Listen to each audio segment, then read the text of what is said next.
a Disney warrior princess, a rising basketball star, and a new Marvel superhero that both you and I are definitely going to be obsessing over.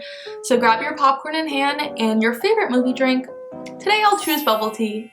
And get ready, because today we're talking about the most anticipated movies releasing in 2021 featuring Asian American actors. So to start off the list, we've actually got a movie coming out this month in February 2021, and more specifically in February 21, 2021, and it is Minari. So you might have heard about Minari already before it's actually come out, because there was a lot of buzz, because Minari is a really critically acclaimed film featuring Steven Yuen, and in the Golden Globes this year, they actually wouldn't consider Minari for the Best Picture category because over half the movie is not spoken in English, so it's only eligible for the Best Foreign Language Film. But this is inherently an American story, so there's a lot of controversy about that. But getting into the actual movie, so Minari is an American drama film written and directed by Lee Isaac Chung. It stars Steven Yuen, Han Ye-ri, Alan Kim, Noel Kate Cho, Yeon Yoo-jing, and Will Patton. It's a semi-autobiographical take on Chung's own upbringing. The plot follows a family of South Korean immigrants who try to make it in rural America during the 1980s. So for March, there are two big films coming out that I'm really excited about. The first is Boogie,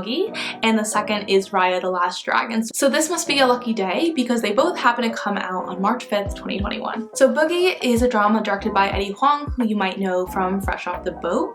And the film Boogie is about Alfred, nicknamed Boogie Chin, who's a basketball phenom who dreams of playing in the NBA. As his parents pressure him to earn a scholarship to college, Boogie must also navigate a new girlfriend, high school, on-court rivals, and the burden of expectation. So Raya the Last Dragon is extra exciting because it is a groundbreaker. So Kelly Marie Tran, who you might know from Star Wars, who voices Raya, is the first Southeast Asian actress to lead a Walt Disney Animation Studios film. So Raya and the Last Dragon is an adventure fantasy animated film. So long ago, in the fantasy world of Kumandra, humans and dragons live together in harmony. However, when sinister monsters known as the Droon threaten the land, the dragons sacrifice themselves to save humanity. Now, 500 years later, those same monsters have returned, and it's up to a lone warrior to track down the last dragon and stop the Droon for good. Upon reading that, I don't know if Droon is pronounced the way that I pronounced it, but we'll be watching the movie together so we can figure it out. And beyond Kelly Marie Tran really leading the pack of the cast, you also have Awkwafina and Dae Kim and Sandra Oh, just to name a few big hitters right there. So moving forward to July, on July 9th, Shang-Chi and the Legend of the Ten Rings will be released. So this movie definitely has already generated a bit of buzz.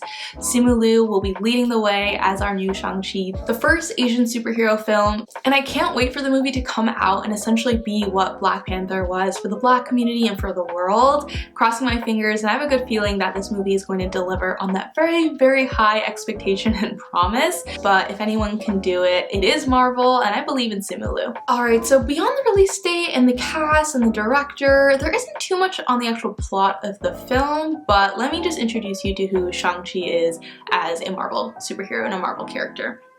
So Shang-Chi is a master of numerous unarmed and weaponry-based wushu styles, including the use of the gun, nunchaku, and jian.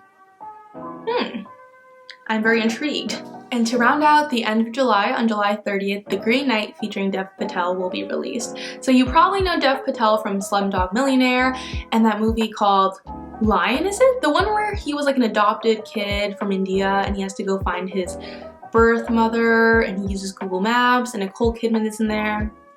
That train of thought is just to say that Dev Patel is a really great actor and I am very excited for this one. So this movie I don't think I've heard as much about in press or on social media, but doesn't mean that it won't be a good one. And to make it even better, it is an A24 film. A24 has produced movies like The Farewell and Moonlight, so anytime an A24 film comes out, I like to trust that it'll be a good one. So in terms of what The Green Knight is actually about, so The Green Knight is an epic fantasy adventure based on the timeless Arthurian legend. The Green Knight tells the story of Sir Gawain, King Arthur's necklace and headstrong nephew, who embarks on a daring quest to confront the Green Knight, a gigantic emerald-skinned stranger and tester of men. Gawain contends with ghosts, giants, thieves, and schemers in what becomes a deeper journey to define his character and prove his worth in the eyes of his family and kingdom by facing the ultimate challenger. Now, just reading that synopsis got me extra excited. That one was written well. And lastly, Marvel's always killing it every single year, but they've got another film that I'm really excited about. The film is Eternals, coming out in November 2021. So beyond having a cast that is quite diverse, beyond just Asians, you know, Kumail Nanjiani is in there, and I've talked about him before in my romantic movies recommendations. It is directed by Chloe Zhao, and beyond just being directed by an Asian American woman, having a female director really lead the way for a Marvel big budget studio film is rare in itself. So I'm really glad that it's Chloe who's the one directing this film. So after an unexpected tragedy following the events of Avengers Endgame, the Eternals, an immortal alien race created by the Celestials who have secretly lived on Earth for over 7,000 years, reunite to protect humanity from their evil counterparts, the Deviants. And as I'm reading the synopsis off my phone, I see that the first cast member is Harry Styles. Can you see it? I don't think he plays a significant role, but that intrigued me, piqued my interest a little bit. So beyond Kumail Nanjiani, who I mentioned, I love him. We also have a few other Asian characters actually. We have Gemma Chan and we have Ma Dong-seok. So those are my top 6 anticipated films that are coming out in 2021 featuring Asian American actors. I will give a little honorable mention to In the Heights, which is coming out, and that is directed by John M. Chu, who you know from Crazy Rich Asians. The cast doesn't really feature Asian Americans, so I didn't include it in my original list, but having an Asian director is still something to celebrate about. And of course, Dance 2. That movie has a lot of dancing, that's why I mentioned that. But I cannot wait to watch these films, watch them with you, obviously not together. I mean, we can do that, that's cool somehow. Anywho, comment below and let me know which film you are most excited to see in 2021. If I had to pick, I'd probably say that Shang-Chi with Simu is the one that I'm most looking forward to. I'm a big superhero film fan, and to just know that we'll have our own Asian superhero finally in film will be really exciting and make me geek out. So you can geek out with me. Trust the system. XOXO, your older Asian sister. The one you didn't know, you had.